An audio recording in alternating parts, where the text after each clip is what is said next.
Where are we today? Yes, if this were Pearl Harbor, or if Pearl Harbor had happened today, we would be explaining very carefully that it wasn't the Japanese military that attacked us. It was a tiny handful of Shinto extremists, and that we should completely disregard them. But to answer your question more specifically, where we are is we are in this twilight zone in which we are officially in denial about what happened, about the perpetrators. We still insist that it's some sort of tiny minority that hijacked the name of a great religion to quote innumerable excuses in the subject. And as a result, we are completely unable to come to grips with this. President Trump has tried to come to grips with this in the most basic way with the Islamic travel ban. We came to the very logical conclusion that if terrorists are coming from these countries, we should probably not let people from these countries come into America. This is the most basic conclusion possible. And of course, predictably, this was overruled by judicial activists who insisted, of course, that it was illegitimate and that the University of Hawaii has a more binding interest in having Syrian jihadist grad students than we do in not having our streets and of our cities shot up and our Twin Towers destroyed. So as a result, we are in this kind of delusional point where we absolutely refuse to do what has to be done. And by us, I don't mean you and me, I don't mean the man on the street, I mean the political authorities, the cultural authorities, the elites absolutely refuse to come to terms with the grip and come to grips with this disaster and do what needs to be done, even at the most basic level, such as the travel ban. 9/11 commemorations here in Los Angeles have omitted reference to Islam dogma or Islamic imperialism as a cultural imperative and the history of that as a motive then in 2001 and even today. It's been omitted. How much a part of the war against the West do you feel that Islamic culture and faith factor into it? Let me give you two words, Allahu Akbar. Those two words encompass the core Islamic mission against us, the core of the war. As I mentioned previously, these were the last sounds that appeared on the Flight 93 recorder. Allahu Akbar is often mistranslated as God is great.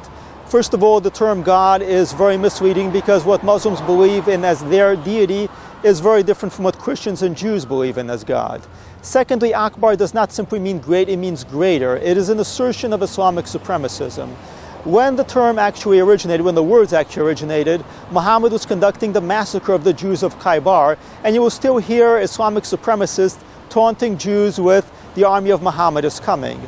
Now the term Allahu Akbar was used because Muhammad was asserting that Allah was greater than the God of the Jews. When Muslim terrorists shout Allahu Akbar while committing atrocities against Jews or Christians, or for that matter atheists, Hindus, Buddhists, or any other group, they are declaring that it is an Islamic mission to show the greatness, the superiority of Allah by killing and conquering.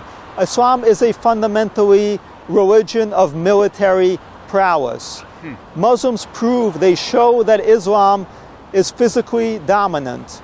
And when they do that, they show that Allah is dominant. They prove the supremacy of Allah, the truth of Islam, the truth of the Quran through conquest and war, not through miracles, not through self-sacrifice and denial. Ultimately, Islam is proven, the Quran is proven, the truth of Muhammad's prophecy is proven through mass murder and through conquest. When Muslim terrorists carry an attack, they're not hijacking a great religion, they're asserting it.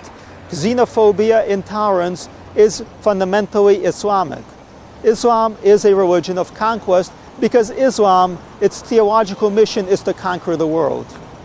Is that what they were trying to do then, and are they trying to do it continued now? They've been trying to do it for well over 1,000 years, and there has been no significant change in this regard. There are times when Islamic power ebbs when it flows. Islam thrives when civilizations are in decline. It certainly dominates quite a bit when it seizes opportunities such as the war between the last remains of the Roman Empire and the last remains of the Persian Empire, much as it did with the infighting between America and the Soviet Union. But the fundamental mission of Islam, the theological mission of Islam, does not change or remains the same. It is not something that a few extremists in a cave somewhere came up with.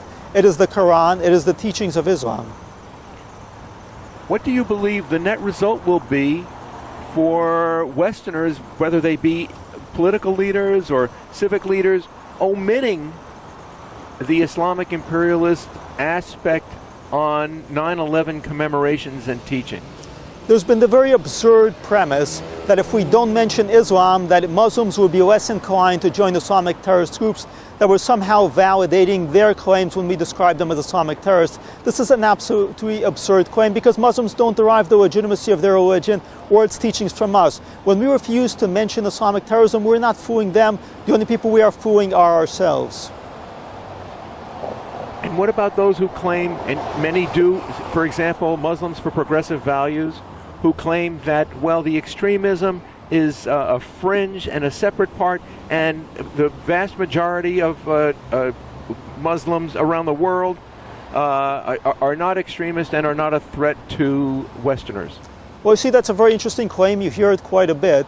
But let's look at the reality. Where do we actually find Osama bin Laden? We found him being sheltered by the Pakistani regime. Pakistan is one of the most populous Islamic countries on earth, and it's been shielding and promoting and arming and training Islamic terrorists for quite a while. When we talk about the vast majority of Muslims, where do these vast majority of Muslims live? Do they live in Pakistan? Do they live in Indonesia, which has committed genocide against Christians and which has prosecuted a Christian governor? Do they live in Saudi Arabia or Qatar or any of the other Gulf states which have been financing Islamic terrorism? Do they live in the West Bank or in Gaza, which is ruled by Hamas? Do they live in Iran, which is headed by the Islamic Revolution, which is developing nuclear weapons in order to carry out their claim of death to America and death to Israel? Where exactly do these vast majority of Muslims live? They certainly don't live in the vast majority of populous Muslim countries. Well, what about the Muslims who live in the West? Are they, is mentioning Islamic terrorism going to move them towards extremism? Well, if it's going to move them toward extremism, doesn't it fundamentally admit that they are on some level open to extremism? Politicians would like us to believe two contradictory things. On the one hand, they will insist that Islamic terrorism has absolutely nothing to do with Muslims, that Muslims are in no way related to it, that we should never in any way connect ISIS or Al-Qaeda to the Muslim on the block. And then on the other hand, they tell us, well, if we actually make that connection, they're more likely to become Islamic extremists. So which is it? Is the jihad against Israel unrelated to the jihad against Western Europe and North America? Again, this is what quite a few people in the media would like us to believe, but the simple reality is that the jihad in Israel proceeds from the same premises as the jihad against India, the jihad against Buddhists in Burma, the jihad against America and Europe, and really there are Islamic conflicts with every single major religion in the world. So you have two options here. Either Islam just happened to get into all these unrelated conflicts with every single other religion on earth, including itself, because Sunnis and Shiite Muslims are constantly killing each other, or they're all related. Now, common sense tells us the answer, even if political correctness will deny it. Conversely, does the jihad against the West teach us something about the Arab-Israeli conflict? Very much so. We like to believe that this is something to do with the supposed Palestinian state, which has never existed in the past, that it has something to do with how Israel treats so-called Palestinians at checkpoints, that it has something to do with the violation of their dignity. But the reality is this has been an ongoing conflict.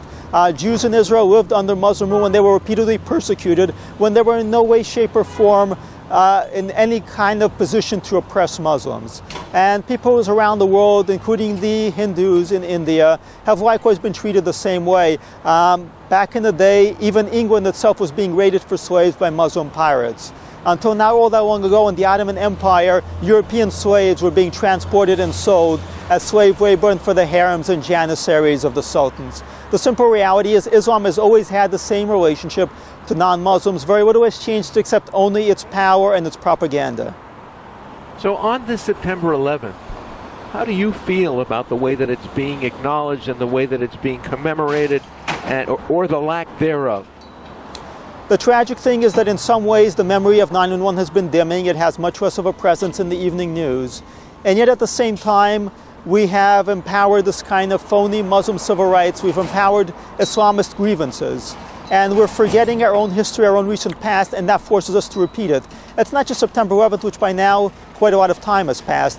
We should think about the Boston Marathon, about the San Bernardino massacre, about the recent terrorist attacks in Europe, and yet each time we go through a brief grieving motion, we do the Boston Strong or the San Bernardino Strong, and we are quickly told to move on, to move on, to move along, and to forget about it. And we must not forget, because we will be repeating this history, this bloody history of atrocities.